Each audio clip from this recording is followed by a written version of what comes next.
Decisão do Supremo Tribunal Federal proibindo benefícios fiscais concedidos por 6 estados e o Distrito Federal vai intensificar a discussão sobre a reforma tributária. Quem faz essa avaliação é o secretário da Fazenda da Bahia e coordenador dos secretários da Fazenda no Conselho Nacional de Política Fazendária, o CONFAS, Carlos Martins. Os estados só aceitam abrir mão dos incentivos se tiverem alguma forma de compensação, segundo ele. Para debater o tema, convidamos os deputados Edinho Bez, do PMDB de Santa Catarina, e Vaz de Lima, do PSDB de São Paulo. Eu concordo com o deputado Edinho, no sentido de que o sistema é extremamente arcaico. O arcabouço tributário brasileiro é muito antigo. A economia mudou muito.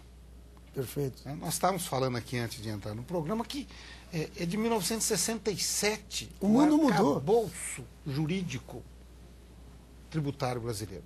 Quantos anos? Que mudanças ocorreram? A economia brasileira tornou-se muito mais complexa. A economia mundial se tornou, criou-se outros espectros que podem alterar a tributação, que hoje não estão alcançados. Por exemplo, um exemplo. Hoje, as empresas vendem de longe, por catálogo, né? Você compra de longe, pelo computador. Internet. Isso mudou completamente a forma de tributação. Há produtos que não são atingidos hoje, Edinho, pela tributação. Você não sabe quem vai tributar. Tamanho a complexidade. A complexidade. Quer dizer, então, nós temos que modernizar o sistema. Perfeito.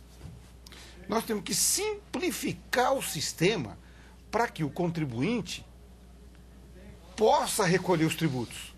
A parafernália é tão grande que os indivíduos preferem correr risco de não pagar. O prejudicado, o povo.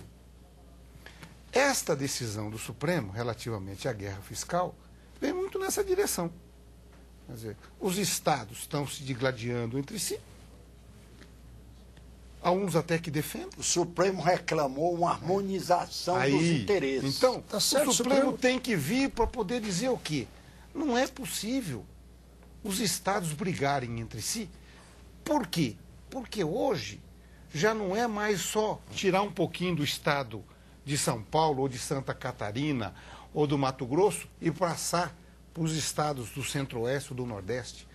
O grande problema hoje é que a guerra fiscal começou a ser prejudicial para o país. Isso aí. Por quê? Concordo. Os estados, até para poder se beneficiar de alguma maneira disso, começaram a fazer importação pelos seus portos, e alguns estados até que não têm portos, importando, gerando emprego lá no exterior. A última vez que vi isso, nós tínhamos perdido cerca de 800 mil empregos com estas importações da chamada guerra fiscal pelos portos. Ou nós vamos mexer nisso, e o Supremo vê isso em boa hora, ou todos serão prejudicados. Ninguém vai ganhar mais. Não é São Paulo que vai perder, Edinho. Ninguém vai ganhar. É o Brasil. É o Brasil. O problema na minha avaliação, deputado Edinho, Não, nós estamos debatendo. é que isso está sendo feito à margem da legislação. O telespectador poder entender. Né? Se você dá algum incentivo legal, não há nenhum problema. O que o Supremo fez que nós vimos aqui agora? Você falou logo no começo do programa. Ele declarou leis estaduais, de 6 estados, inconstitucionais. Portanto, os estados deram incentivo ao arrepio da própria Constituição.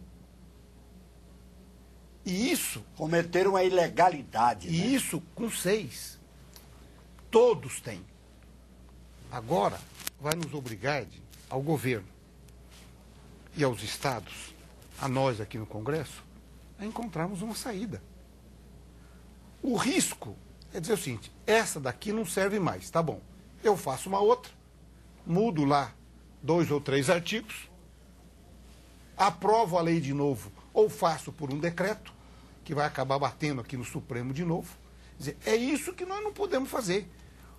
O Supremo Tribunal Federal, que tem que vigiar pela lei, pela Constituição, já definiu. Este não é um bom meio de desenvolver os estados brasileiros. E todos nós queremos o desenvolvimento. Quem não quer que os nossos irmãos do Acre, de Roraima, do Amapá, tenham um desenvolvimento melhor? O que não pode é você passar por cima da Constituição, porque senão o país vai embora.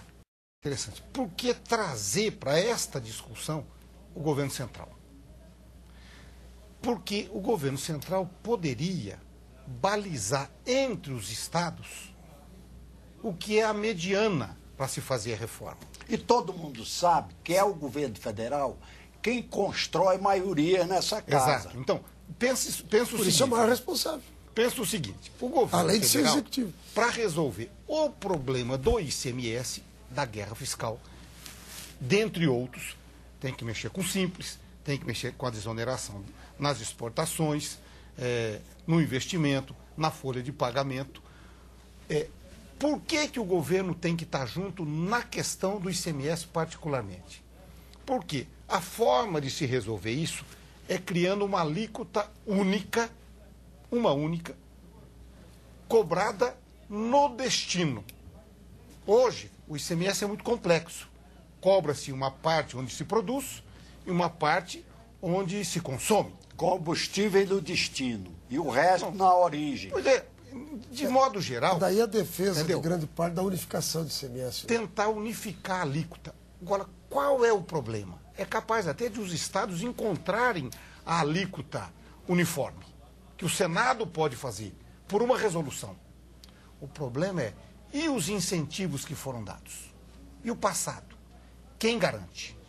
Aí teria que criar uma condição para garantir as empresas que foram para lá. Um fundo de desenvolvimento regional. Os estados que não podem perder nem as empresas e nem podem tirar do seu caixa e pagar tudo de uma vez para as empresas que tenham, por exemplo, crédito. Ter recursos compensatórios. O governo teria que entrar para poder fazer um fundo de compensação, para permitir que estes contratos, ainda que feitos à margem da lei, sejam cumpridos entre Estado e empresas, e o Estado possa continuar se desenvolvendo e as empresas possam cumprir o seu papel social. Isso aí. Como é que funciona nos estados? Os estados recebem o ICMS, 25% pertence aos municípios, deste bolo, dentro de critérios. Mas não há, por parte do Estado, a autonomia, o direito de reter este dinheiro. O IPVA é a mesma coisa. Metade do dinheiro do IPVA é do Estado, metade é do município. Não tem essa história do Estado concentrar no caixa e pagar quando quer. Porque senão você quebra o outro ente da federação. O município, onde mora a população, vai dar estudo, vai dar saúde, precisa do dinheiro. Este fundo da Lei Candir está criando um grande problema, por quê? Porque o governo central retém o dinheiro e fica todo ano criando novos critérios. Ao fazer o fundo, Edinho, nós precisamos regular esse fundo muito bem, para que haja segurança jurídica. Você tem um ponto de interesse. Jurídica aos estados e às empresas. A regulamentação é importante. Isso Realmente. nós temos que fazer com seriedade. Nosso tempo está esgotado. Eu queria agradecer aqui a presença dos deputados Edinho Bez, do PMDB de Santa Catarina, e Vaz de Lima, do PSDB de São Paulo. Muito obrigado pela audiência e até o próximo Brasil em Debate.